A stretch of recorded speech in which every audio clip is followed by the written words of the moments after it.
वक्फ संशोधन बिल पर जेपीसी की रिपोर्ट पहले राज्यसभा फिर लोकसभा में पेश की गई। इसके बाद तो विपक्ष जैसे एकदम हत्थे से उखड़ गया भाई।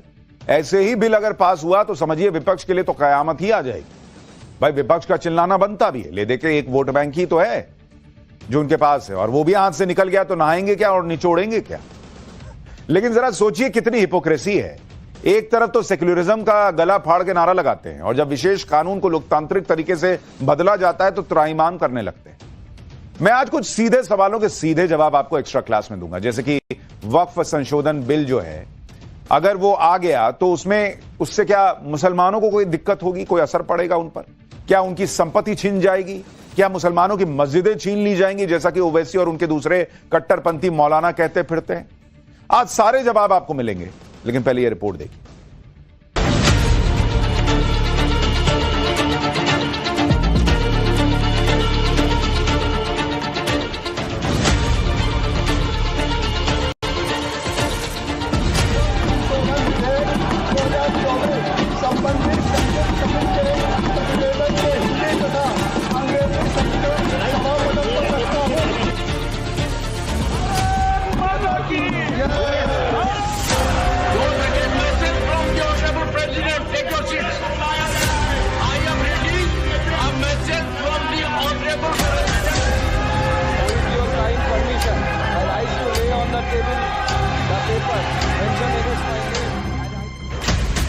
कांग्रेस ने तुष्टीकरण के लिए कानून बनाए,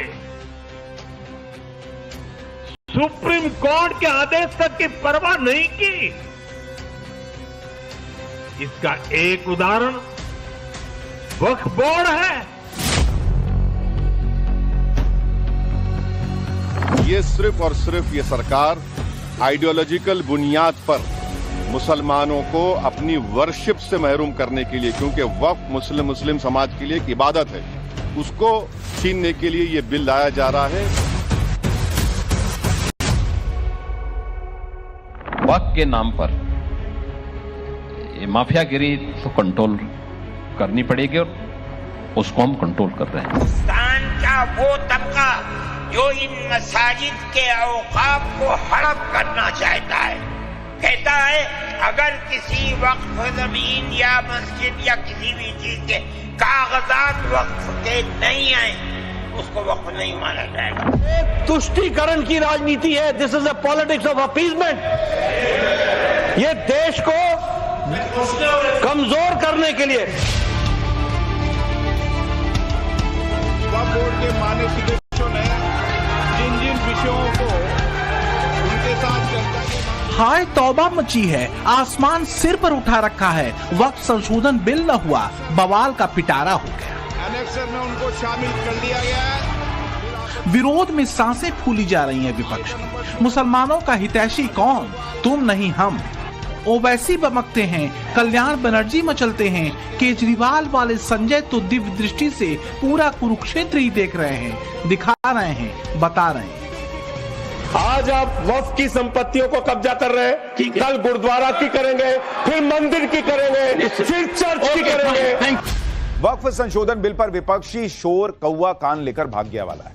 शोर मचाते रहो ताकि वोट बैंक को लगे कि देखो हमारे लिए विपक्ष कितना लड़ रहा है भाई। जेपीसी में शामिल विपक्षी सांसदों ने आरोप लगाया कि समिति ने उनकी बात ही नहीं सुनी। इसी विषय पर हंगामा हुआ। विपक्ष का एजेंडा 3 सूत्रीय है: भ्रम फैलाओ, भ्रम दिखाओ, भय दिखाओ और राजनीतिक तौर पर इसको भुनाओ। हद तो ये देखिए, विपक्षी नेता तो अब ये कहने लगे हैं कि मोदी सरकार के निशाने पर वक्फ बिल के बाद अब गुरुद्वारे, गिरजाघर और मंदिर होंगे। भाई गुरुद्वारे मंदिर तो मजबूरी में इनको कहना पड़ रहा है क्योंकि सेक्युलर दिखना है। अब आप सोचिए कि किस लेवल पर राजनीति चल रही है वक्फ के नाम। तो सवाल यही है कि इतना विपक्षी वितंडा क्यों है? क्यों छातियां पीटी जा रही हैं? वक्फ पर बेतहाशा चीखते विपक्षी शोर में इन सवालों के जवाब जरूरी हैं कि क्या वक्फ संशोधन बिल को पास कराकर सरकार मुसलमानों की संपत्तियां छीन लेगी? क्या सारी मस्जिदें सरकार की प्रॉपर्टी बन जाएंगी? बिल से आम मुसलमान की जिंदगी बदल जाएगी? या फिर विपक्ष का सारा शोर कौवा कान लेके चला गया वाला है? जेपीसी जब बनी थी तो जेपीसी में कांग्रेस वहां काम कर नहीं पाई और वहां पे ममता जी के एमपी ने बोतल फोड़ करके झगड़ा करने की कोशिश करी, वहां बातें नहीं रख पाए अपने। और जब पार्लियामेंट में आया है तो जिम्मेदारी बैठती है कांग्रेस और उसके साथियों की, सो कॉल्ड इंडिया गठबंधन के सब लोगों की, कि इस देश के जो गरीब मुस्लिम हैं जिनके साथ अन्याय होता रहा है और उनको सुविधा देने की बात आई है तो उसको सपोर्ट करें, या उसमें जो जो खामी है उनको उजागर करें जो पूरे देश के सामने साफ हो सके, दूध का दूध और पानी का पानी। ये केवल मुसलमानों को डराने का काम करते रहे हैं, वोट लेने का काम करते रहे हैं। इन्होंने कभी मुस्लिमों को, पिछड़ों को, दलितों को दिया कुछ नहीं है। एक तरफ सरकार कसम खा चुकी है हर हाल में वक्फ संशोधन लागू करके रहेगी, दूसरी तरफ विपक्ष हाहाकारी मुद्रा में है कि देखते हैं वक्फ कानून में संशोधन कैसे लागू होता है। भ्रम भय वाले फार्मूले पर समझाया, बताया, जताया यही जा रहा है कि वक्फ संशोधन बिल के पास होने का मतलब है आम मुसलमान की संपत्ति और मस्जिदों पर सरकारी कब्जा। जालिमों का साथ मत दो, मजलूमों का साथ दो, इंसाफ का साथ दो, इंसाफ को सर बुलंद करो। और मोदी को हम कहना चाह रहे कि आप वक्फ का बिल बनाने जा रहे, याद रखो वक्फ का कानून बनेगा तो भारत में प्रोटेस्ट होगा इंशाअल्लाह ताला। दरअसल विपक्ष की पीड़ा वक्फ नहीं है, उसकी पीड़ा है वोट बैंक। तो क्या वक्फ संशोधन बिल के मुद्दे पर उसकी सारी कोशिश ये दिखाते रहने की है कि वो मुसलमानों का सबसे बड़ा हमदर्द है? सच वो भी जानता है कि इस बिल के पास होने से न तो आम मुसलमानों को कोई नुकसान होने वाला है, न ही उन मस्जिदों का जिनको गिनाते हुए कट्टरपंथी मौलाना अपनी छातियां पीट रहे हैं। संसद में विपक्षी नेता और संसद के बाहर की मजलिसों में ये भ्रम खूब फैलाया जा रहा है कि वक्फ का सिर्फ और सिर्फ एक मकसद है, हमारी मस्जिदों को कब्जाना। औकाफ को हड़पना चाहते हैं। हमारी मस्जिदें इसी दिल्ली के अंदर 400-400, 500 साल की मस्जिदें हैं, जिसमें जमीयत उलमा का दफ्तर बना हुआ है, अब्दुल नबी अकबर के जमाने की मस्जिद है। और कितनी मस्जिदें जिनके पास औकाफ, अल्लाह अकबर, लाखों करोड़ के औकाफ हैं। जौनपुर में जाकर के देखो कैसी मस्जिदें हैं, दिल्ली के कुर्बो जवार में देखो कितनी बड़ी बड़ी मस्जिदें हैं। हिंदुस्तान का वो तबका जो इन मसाजिद के औकाफ को हड़प करना चाहता है, कहता है अगर किसी वक्फ जमीन या मस्जिद या किसी भी चीज के कागजात वक्फ के नहीं आए उसको वक्फ नहीं माना जाएगा। कौन 500 साल पुराने कागजात ला करके पेश कर देगा? कानून ये था कि जो मस्जिद बनी है, जो वक्फ पर बनती है, वो वक्फ है। आपको क्या दर्द है? क्या आप उस वक्फ को खत्म करते हैं? इसका मतलब है मुसलमानों की जमीन को हड़प करना चाहते हो, हराम खाना चाहते हो, इसलिए उन औकाफ को हड़प करना चाहते हो। हम इसको कबूल नहीं करते। सच यह है कि जो पुराना वक्फ कानून रहा है उसी का नतीजा है कि आए दिन कभी वक्फ संसद की जमीन को वक्फ की जमीन बता देता है तो कोई सिरफिरा कुंभ के तीर्थ क्षेत्र को वक्फ की प्रॉपर्टी होने का दावा कर देता है। पूरे देश के कई राज्यों में कई जमीनों को लेकर सरकार और वक्फ के बीच संपत्ति का विवाद है। वक्फ के नाम पर धूर्तता और चालबाजी इस हद तक है कि कई आम मुसलमानों तक की संपत्ति को वक्फ बोर्ड ने हथियार रखा है। मूल रूप से वक्फ के पूरे देश में करीब 52,000 संपत्तियां थी। 2009 तक 4 लाख एकड़ तक की 3 लाख रजिस्टर्ड वक्फ संपत्तियां थी। आज की तारीख में 8 लाख एकड़ भूमि में फैली 8,72,292 से ज्यादा रजिस्टर्ड वक्फ की अचल संपत्तियां हैं। यानी महज 13 साल में वक्फ की जमीन दोगुनी हो गई। चल संपत्ति 16,713 है। वक्फ संशोधन बिल को पास कराने को लेकर सरकार की मंशा एक ही रही है, वक्फ और सरकार के बीच संपत्ति के विवादों से निपटना है। ये हमने मांगा था राज्यों से, सभी राज्यों से देश के, कि आप जो वक्फ के साथ डिस्प्यूट है तो आप उस डिस्प्यूट के बारे में हमको इन्फॉर्मेशन दें कि अगर गवर्नमेंट की प्रॉपर्टी है और वक्फ क्लेम कर रहा है तो वो जिलेवार क्या है। उसी सिलसिले में उत्तर प्रदेश के भी सरकार ने हमको जेपीसी को रिपोर्ट दिया, जिसका आप उल्लेख करें, चाहे शाहजहांपुर, जौनपुर हो, भी कुछ ये जिले हैं जहाँ पे है क्लेम। अब स्वाभाविक है कि जहाँ पे अगर केवल वक्फ क्लेम कर रहा, अगर गवर्नमेंट की प्रॉपर्टी है तो हमने उसका रिपोर्ट का पार्ट बनाया है। अब आगे अगर वहाँ पे कोई रिचुअल नहीं हो रहा है, कोई रिलीजियस रिचुअल नहीं है और गवर्नमेंट की प्रॉपर्टी है, तो उसके बाद अब राज्य सरकार को ही कार्रवाई करनी है। लेकिन विपक्षी नेता और मुसलमानों का मसीहा बनने को बेताब चेहरे वक्फ संशोधन को सीधे मुसलमानों की अस्मिता से जोड़कर दिखा रहे। मुसलमानों को भड़काने का सूत्र एक नहीं कई है। बिल का विरोध करने के पीछे तर्क ये है कि इस बिल से मुसलमानों की संपत्ति पर खतरा बढ़ जाएगा। ये बिल मुसलमानों को इबादत से दूर करने की साजिश है, क्योंकि वक्फ इबादत की तरह है। इस बिल से मस्जिदों को छीनने की कोशिश की जा रही है। बिल वास्तव में वक्फ को बर्बाद करने के लिए है। इसके जरिए दरगाहों, कब्रिस्तानों को छीनने की साजिश रची जा रही है। ये सिर्फ और सिर्फ ये सरकार आइडियोलॉजिकल बुनियाद पर मुसलमानों को अपनी वर्शिप से महरूम करने के लिए, क्योंकि वक्फ मुस्लिम समाज के लिए एक इबादत है, उसको छीनने के लिए ये बिल लाया जा रहा है। हम इसका कंडेम करते हैं। और दूसरे जो जेडब्ल्यूसी में ऐसे स्टेक होल्डर्स को बुलाया गया जिनको भारत के संविधान पे कोई भरोसा नहीं, जिनके ऐसे ऑर्गेनाइजेशन को बुलाया गया जिनके ऑर्गेनाइजेशन के मेंबर्स आतंकवादी केसेस में अरेस्ट हुए हैं, मर्डर चार्जेस उनके ऊपर हैं, ऐसे लोगों को बुलाया गया है। और जल्दबाजी में ये जेडब्ल्यूसी की रिपोर्ट को दिया गया है। इसमें जो भी रिकमेंडेशंस है, तमाम अपोजिशन पार्टीज ने उसका ओपनली पुरजोर उसकी हमने मुखालिफत की है। और आज स्पीकर साहब से हमने जो मुलाकात की थी, स्पीकर साहब के इंटरवेंशन के ऊपर जो डिसेंट रिपोर्ट्स अपोजिशन एमपीज के थे जिसको रिडैक्ट कर दिया गया था, उसमें से 70% रिडैक्टेड वर्जन को शामिल करने का स्पीकर साहब ने एश्योरेंस दिया है, जो आज होम मिनिस्टर ने भी उसको कहा है।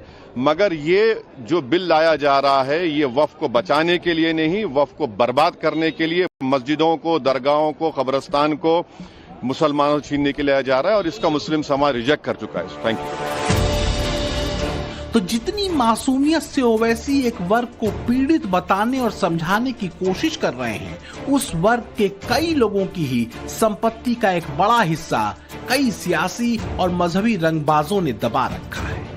वक्फ बोर्ड की मनमानी के पीड़ितों में शामिल दिल्ली के खालिद उर रहमान काजी को सुनिए, जो कागज दिखाकर बता रहे हैं कि इनके बाप दादाओं की 360 बीघा जमीन वक्फ बोर्ड को दे दी गई।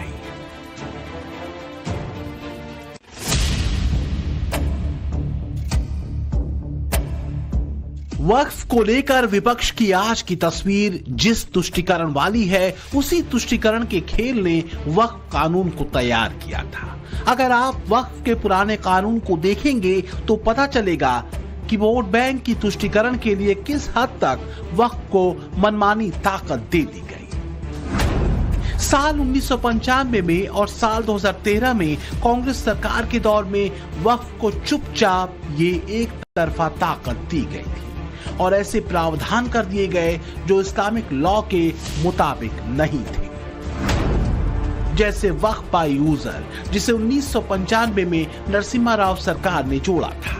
यह कानून दुनिया के किसी इस्लामिक देश में भी नहीं है। वक्फ बाय यूजर का मतलब ये कि जिस संपत्ति के वक्फ होने के कागजात न भी हों और आप उसे धार्मिक काम के लिए इस्तेमाल करते हो, आप उसे वक्फ कर सकते हैं। मतलब एक तरह से खुली छूट मिल गई कि जिस जमीन पर उंगली रख दो वो तुम्हारी।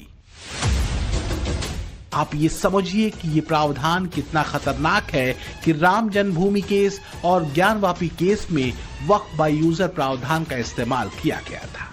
पीएम मोदी इसी मनमानी को रोकने के लिए वक्फ संशोधन बिल लेकर आए। बात बराबरी और संतुलित शक्ति की है, बस यही संतुलित बदलाव अब विपक्ष को अखर रहे हैं। कांग्रेस ने तुष्टीकरण के लिए कानून बनाए, सुप्रीम कोर्ट के आदेश तक की परवाह नहीं की। इसका एक उदाहरण वक्फ बोर्ड है। संविधान में वक्फ कानून का कोई स्थान ही नहीं है। ये इसलिए किया गया ताकि कांग्रेस के परिवार का वोट बैंक बढ़ सके। वक्फ संशोधन बिल के मुद्दे पर विपक्ष का खेल भी गजब है। पहले जब संसद में बिल आया तो विपक्ष ने हंगामा किया और मांग की कि बिल को जेपीसी को भेजा जाए। जब जेपीसी ने इस पर अपनी रिपोर्ट दे दी तो हंगामा ये कहते हुए मचाया जा रहा है कि वक्फ संशोधन बिल मुसलमानों के खिलाफ है। हमने अपना पक्ष रखा। हमारे पक्ष से आप सहमत हो सकते हैं, असहमत हो सकते हैं, लेकिन उसको कूड़ेदान में कैसे डाल सकते हैं? विविधता में एकता भारत की विशेषता है सर। अलग अलग धर्म के लोगों को अपनी धार्मिक मान्यताओं के हिसाब से पूजा अर्चना उपासना करने की छूट है। आज आप वक्फ की संपत्तियों को कब्जा कर रहे हैं। कल गुरुद्वारा की करेंगे, फिर मंदिर की करेंगे, फिर चर्च की करेंगे। ये वक्फ का जो बिल लाया जा रहा है, ये सिर्फ और सिर्फ ना सिर्फ अनकॉन्स्टिट्यूशनल है, fundamental rights article 14, article 15, article 29 का ग्रेव वायलेशन है। ये वक्फ को बचाने के लिए नहीं है, वक्फ को मुसलमानों से छीनने के लिए, बर्बाद करने के लिए ये बिल लाया जा रहा है। और इसमें जो एडिशनल अमेंडमेंट्स जो बीजेपी और एनडीए ने पेश किए, वो तो उसको और बदतर करता है। विपक्ष के सभी जो मेंबर्स थे इस कमेटी में, उनकी कोई भी बात, जो पॉइंट्स रखे गए विपक्ष के सदस्य द्वारा कमेटी में, तो वो नहीं माने गए हैं। और ये मनमाने तरीके से सरकार कहीं ना कहीं ध्यान भटकाने के लिए आखिरी दिन ये बिल लेकर आई है हाउस में। बीते 10 सालों में विपक्ष अपना शोर मचाता रहा है और पीएम मोदी अपना काम करते रहे हैं। चाहे कितना भी विरोध हो, लेकिन जो मुद्दे देश हित में हैं, मोदी उसे हर हाल में लागू करके ही रहते हैं। अब जरा ये समझिए कि आखिर वो क्या पॉइंट हैं जो पुराने वक्फ कानून में हैं और नए बिल में बदले गए हैं। जेपीसी में वक्फ बिल पर जो संशोधन स्वीकार हुए, उसके बाद वक्फ बिल में कई चेंजेस आएंगे। जैसे कुछ बड़े बदलावों के बारे में बताता हूं। वक्फ बोर्ड के पुराने कानून के सेक्शन 40 के मुताबिक रीजन टू बिलीव में अगर वक्फ बोर्ड किसी संपत्ति पर दावा करता है तो उसके खिलाफ सिर्फ ट्रिब्यूनल में अपील की जा सकती है। लेकिन नए प्रस्तावित बिल के मुताबिक ट्रिब्यूनल के अलावा रेवेन्यू कोर्ट, सिविल कोर्ट और हाई कोर्ट में अपील की जा सकती है। तो अगर इतने सबूत हैं कि यह वक्फ की संपत्ति है, तो इन कोर्ट में जाने में दिक्कत क्या है बॉस?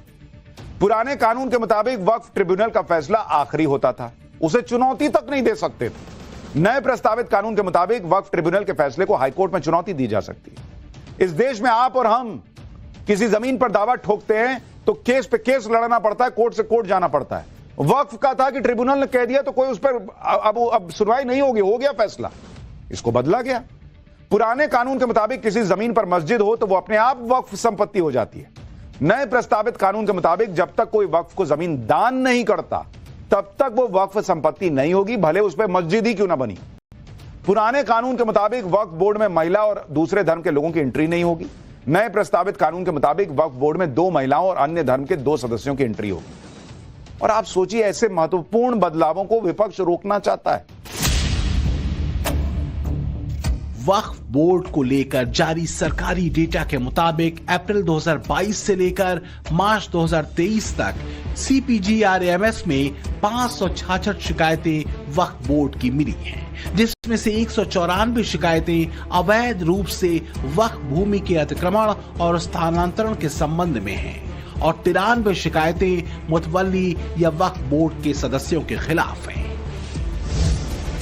सरकार ने वक्फ ट्रिब्यूनल कोर्ट की कार्यप्रणाली का विश्लेषण किया और पाया कि ट्रिब्यूनल कोर्ट में 40,951 मामले लंबित हैं, जिनमें से 9,942 मामले मुस्लिम समुदाय द्वारा वक्फ प्रबंधित संस्थाओं के खिलाफ दायर किए गए हैं।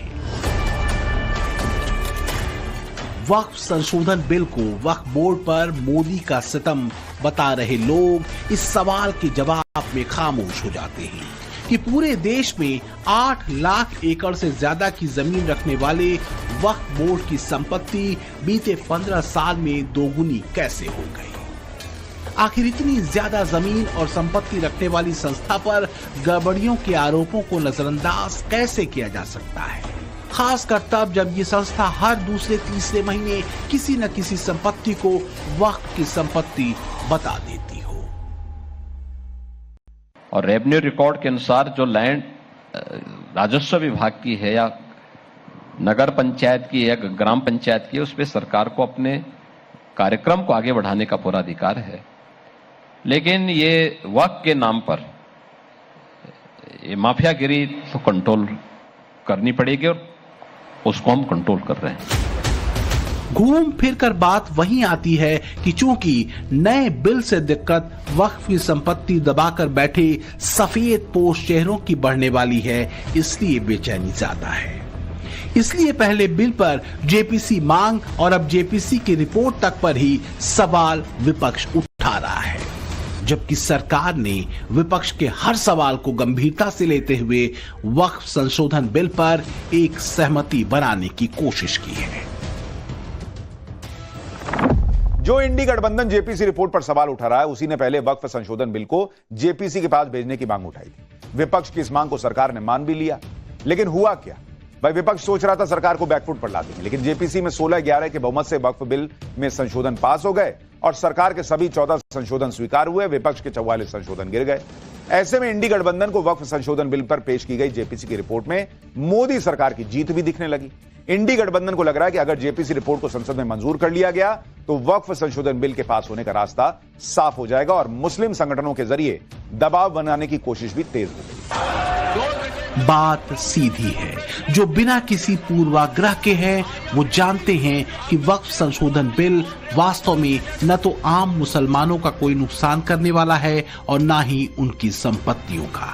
दुकान उनकी उजड़ सकती है जो बरसों से वक्फ संपत्तियों का इस्तेमाल करके मोटी कमाई कर रहे हैं। वक्फ कानून में संशोधन हुआ तो माली हालत उनकी बिगड़ेगी, ये तय है।